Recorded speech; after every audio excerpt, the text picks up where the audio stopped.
안녕하세요. 코인우먼입니다. 오늘은 2024년 4월 15일 월요일 오후 6시 4분경입니다. 구독과 좋아요, 알림 설정 정중히 부탁드리면서 오늘 영상 시작하겠습니다. 어제부터 시작되었던 이란과 이스라엘의 갈등 소식, 그리고 이로 인해서 암호화폐 시장에 대한 부정적 영향, 또 어제 늦은 밤에는 이스라엘이 이란에 대한 재보복을 철회했다라고 했다가 오늘 오전에는 다시 재보복의 철회가 아니라 지금 당장의 즉각적인 공격 추세를 할 것이 아니고 대응 방법 그리고 규모 등에 대해서 여러 옵션에 대한 고려를 한 이후에 적절한 조치를 취할 것이다 라는 보도가 다시 나왔습니다. 이로 인해서 안도감에 소폭 반등했었던 시장이 추가 상승에 대한 견인력을 잃었고요. 그렇지만 다행스럽게도 이르면 오늘 홍콩증권선물위원회에서 비트코인 현물 ETF가 승인될 예정이라는 기대가 있었는데요.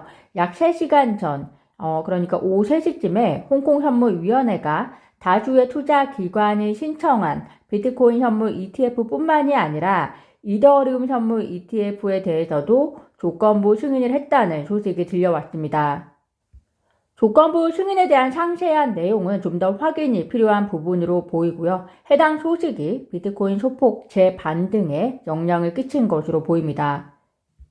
비트코인 현물 ETF 승인부터 진행을 하고 약 한 달 뒤에 이더리움 현물 ETF 승인이 있을 것으로 시장은 예상을 했었는데요. 동시 승인이 이루어진 것은 홍콩이 세계 투자 금융 센터로서 다시금 활력을 되찾으려고 하는 전략 중의 하나로 보입니다.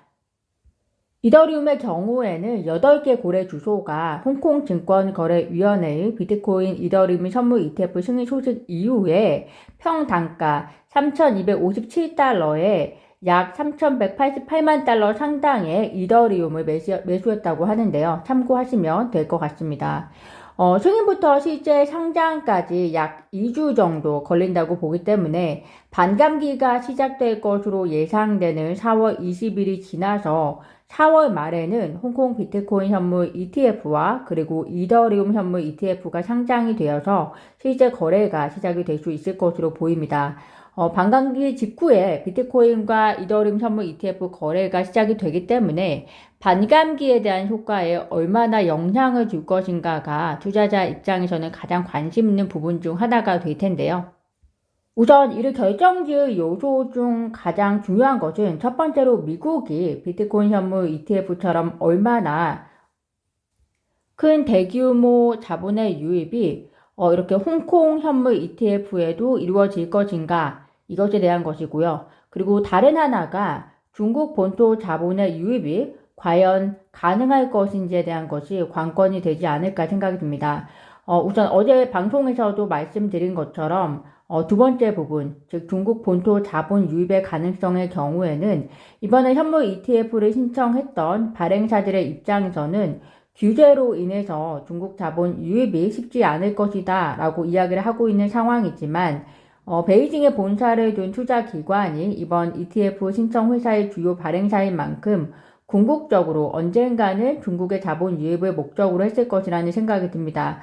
개인적인 생각은 사실상 블랙록이나 피델리티 등 미국의 투자기관들의 규모가 워낙 세계적인 규모이기 때문에 홍콩 현물 ETF로의 유입량이 그들을 따라가기는 어려운 면이 있을 것이기 때문에 결국에는 표면적이고 공식적으로 중국의 자본 유입이 가능한 시점이 언제냐에 따라서 홍콩 현물 ETF에 대한 인기 그리고 비트코인 현물 ETF의 인기는 절정에 다다를 수 있지 않을까라는 생각이 듭니다.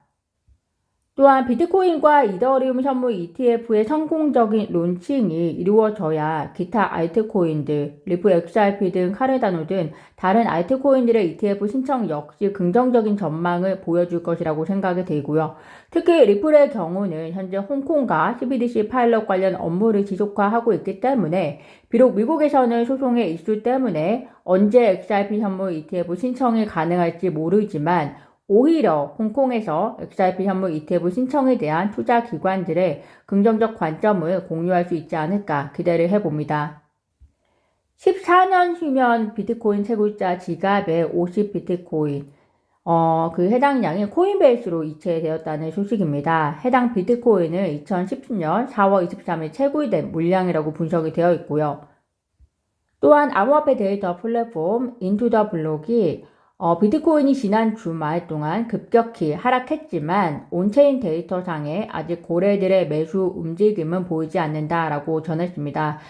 반감기를 앞두고 채굴자들의 물량이 매도로 나오기 시작하면 현재보다 가격 하락에 대한 가능성이 있을 것으로 보는 투자자들도 있기 때문에 채굴자들의 매도 및 그리고 고래들의 매수 현황에 대해서도 관심 있게 보시는 것이 중요할 것 같습니다. XRP 한 분석가가 리플과 SEC의 소송이 리플에게는 우호적으로 마무리될 가능성이 높다라는 의견을 제시했는데요.